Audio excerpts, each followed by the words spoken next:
In this video, I'm going to be making the first 40 Pokemon in the Pokedex out of Perler beads and ranking them on this custom tier list. Hey everyone, this is Jibs, and if you haven't seen, I'm currently making a Pokemon sprite every day until I fill my wall. As many folks have pointed out, the first 40 Pokemon on my wall don't have videos on this channel. So if your favorite Pokemon was missed, this video is for you.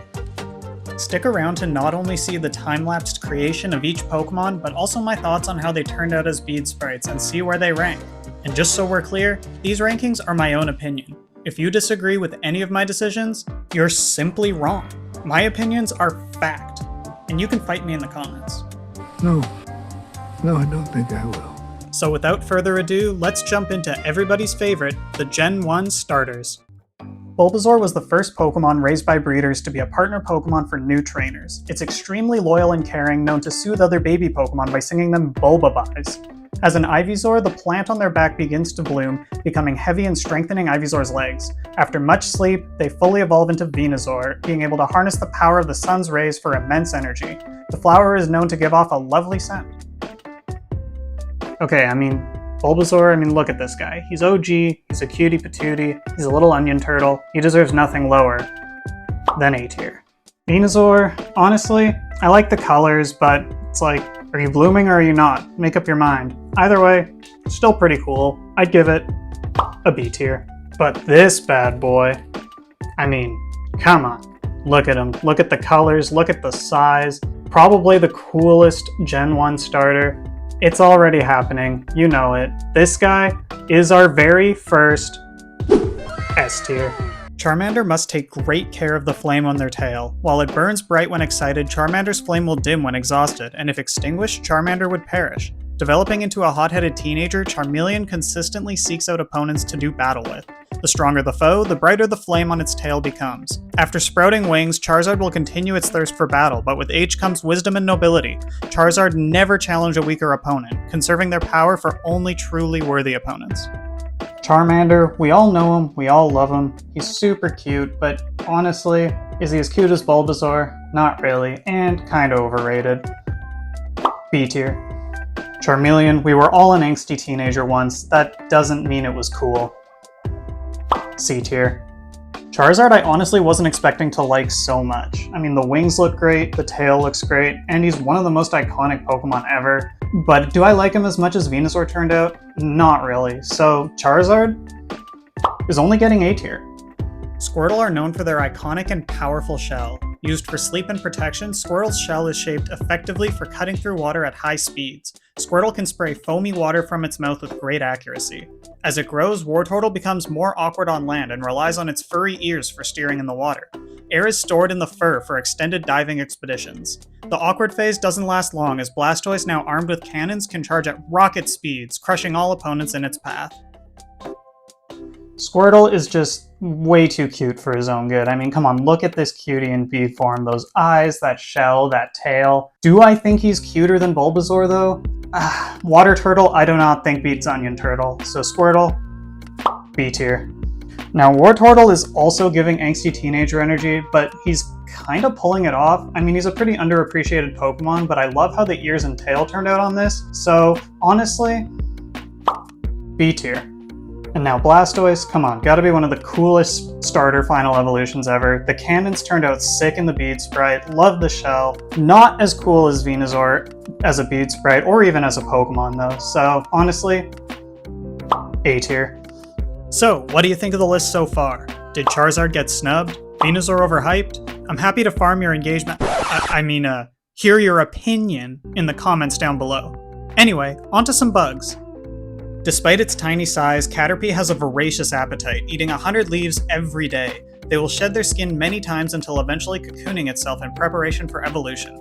Becoming a soft liquid body, Metapod develops a hard shell with strength like steel, focusing completely on rebuilding its cells for evolution. It can do nothing but harden its outer shell to defend itself.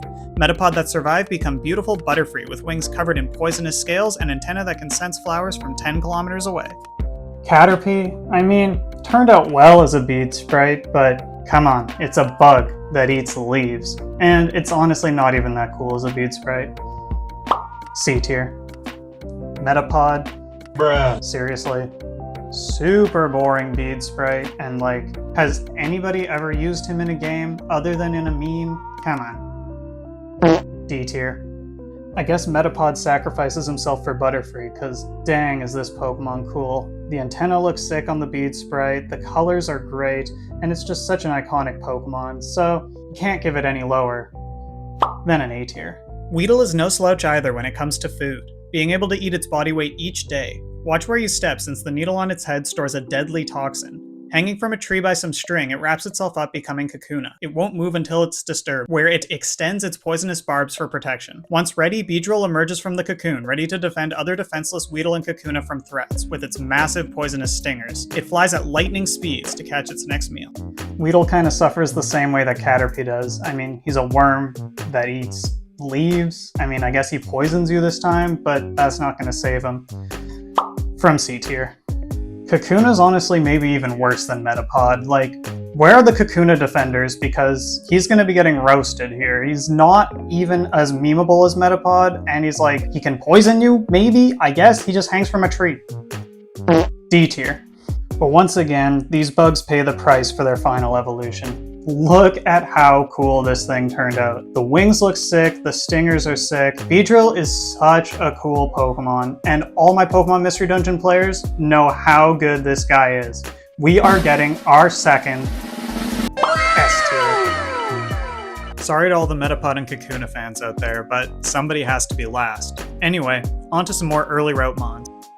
Pidgey have a great sense of direction and will never lose its nest. Being docile in nature, Pidgey will prefer to evade threats than pick a fight.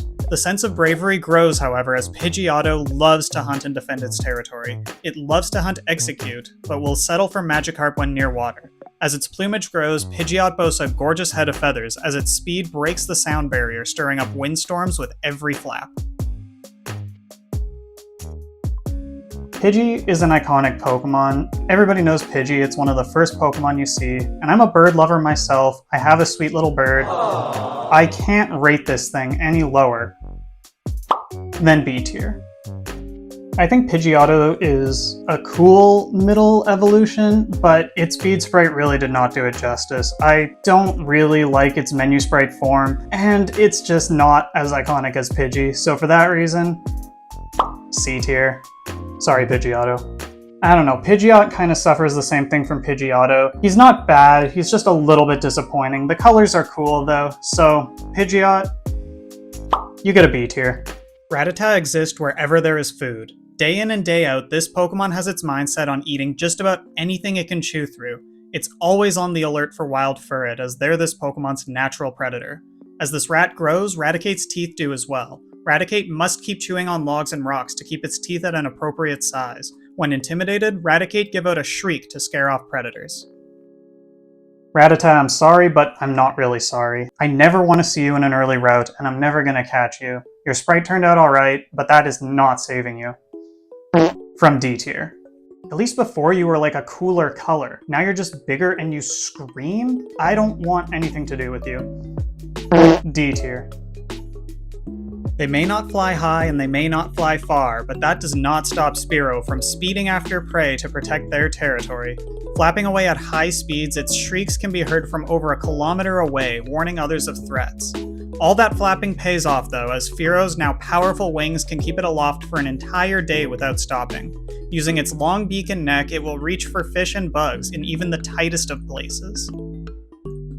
Honestly, I know I said I'm a bird fan, but Spearow just kind of freaks me out. There's not many birds I'm scared of, but Spearow's probably the last one I'd want to encounter. Its cool wing pattern is the only thing that saves it from D tier. This guy's getting a C tier.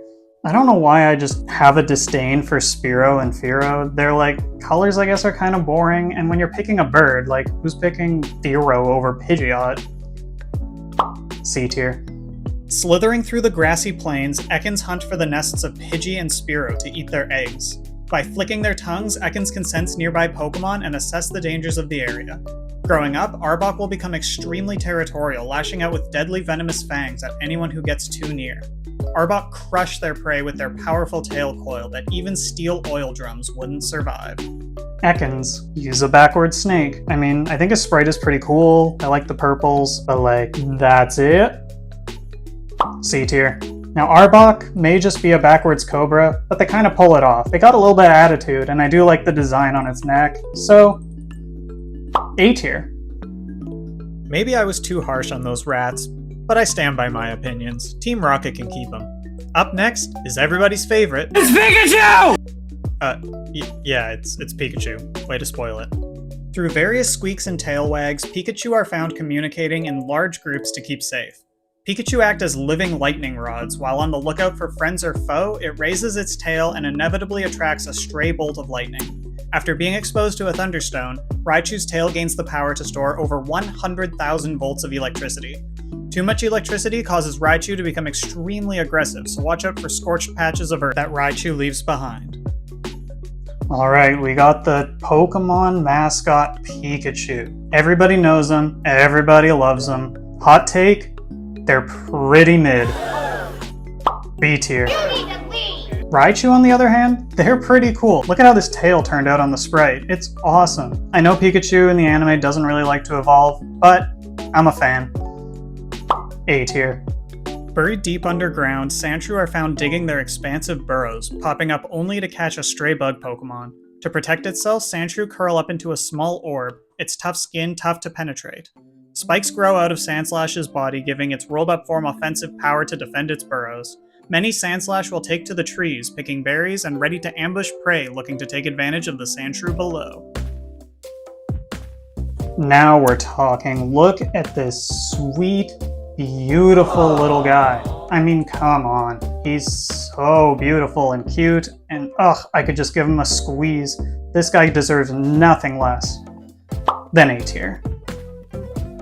And the evolution, my goodness, look at the spikes, look at the claws. This thing is immaculate. I love how it looks in a bead sprite. I love the color of its eyes. Folks, this is our third S tier. Nidoran are very docile, using their whiskers to sense predators while enjoying some fresh berries. As they grow, Nidorina maintain their gentle nature with a close family bond. Like a bird, Nidorina prefer to chew their food to a paste for their young.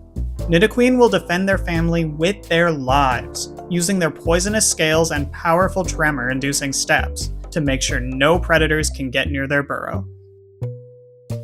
Now, I do have a partial bias to Nidoran. My favorite Pokemon is coming up in this line, but I mean, come on. It's just a little blue mouse. C tier. Before I'm accused of middle stage evolution hate, I actually really like Nidorina, and I think that it's a big upgrade from Nidoran. She stands out in color, and her design is just pretty good as a bead sprite. Solid B tier. And now for my GOAT, Nidoqueen. I didn't play through Pokemon Yellow 6 times getting Nidoqueen to level 100 every single time for nothing. This Pokemon is my childhood, this Pokemon is iconic, and if you think Nidoking is better, we support women in this house. S tier. Nidoran have impeccable hearing, never missing a sound that passes its large ears. Nidoran are quite brave and will charge down foes with its poisonous horn. Nidorino's senses are always heightened and is ready for any hostile presence. When it deems it safe, it will bore through rock with its horn, hunting for Moonstone. Once one is found, Nidoking gain great strength, sporting a tail that can topple metal towers. Known to go on violent rampages, only the calming presence of a Nidoqueen can calm them down. It's hard to separate Nidorans. I don't know, I feel like just because Nidoran got a C tier, Nidoran gets a C tier. Nidorino, honestly, not as cool as Nidorina. I think she brings more attitude, and I'm not a super big fan of how this sprite turned out. Joining Nidoran in C tier.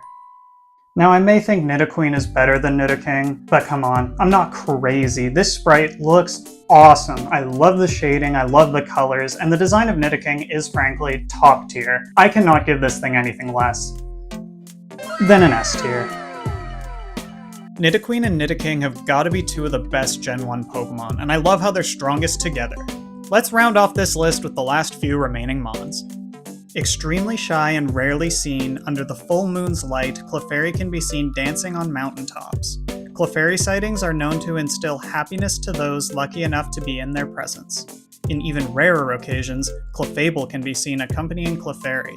It's thought that couples that see two Clefable together will have long and happy marriages. Clefairy to me ends up being a bit of a forgettable Pokemon, but I do think the sprite actually turned out pretty good. It captures the cuteness of Clefairy. I'd actually give it a solid B tier. Clefable, on the other hand, honestly kinda comes as a downgrade to me. It looks really derpy and not in a cute way. I'm sorry, Clefable. It just didn't work out for you. It's not your day. You're gonna have to go join your friends. In C tier. Don't mistake these wisps of flames for ghosts, because it could be Vulpix playing tricks on you. These flames come from the eternal fire burning inside Vulpix, and are used to lure prey to their traps. Don't mess with these clever Pokemon, as they will likely lead you to Ninetales. Messing with Ninetales is likely the last thing you'll do, as these vengeful creatures will curse anyone who mistreat it for up to 1,000 years. Vulpix, I think, turned out pretty awesome, honestly. I love all the different shades of orange and red that I was able to incorporate in it. And, like, it's just a cute little fox Pokemon. A tier for sure. Ninetales also turned out really incredible. I love the depth of the shading you get with the tails, and it's an iconic Pokemon. Can't go any lower. Then an A tier as well. If you find yourself drifting to sleep, you may be listening to Jigglypuff's melodious lullabies. These tunes can put anyone to sleep, and Jigglypuff will make sure of it, willing to use all the air in its lungs to make it happen. As they grow into Wigglytuff, they become soft and rubbery, able to inflate themselves with no limit to its size. When in a bad mood, Wigglytuff will inflate itself as much as it can, growing massive and scaring off everyone in its vicinity. Jigglypuff honestly turned out great. I love the color of the eyes, I love the shading, and Jigglypuff is just so iconic. Cannot go any lower. Then an A tier. And Wigglytuff, I mean, once again, Pokemon Mystery Dungeon fans, sound off in the comments, because y'all know how iconic this guy is. And for that reason, also A tier. And there it is, the first 40 Pokemon recreated as bead sprites. Since I started making these Pokemon for my wall before I thought to film them, I had to remake each one for this video, which took quite a few evenings of work. It was all worth it though, as I got to work on my first real long-form video project and share everything with you lovely folks out there. If you made it this far into the video, you're a real one, and I appreciate y'all the most. Let me know in the comments what your favorite Pokemon is and why, so I know you watched the whole video. And in case you haven't seen it, go check out my series of shorts where I make a new Pokemon every day. Oh, and also the music in this video is by Mikel. The link to their channel and Instagram are in the description. Go check it out. Thanks for watching.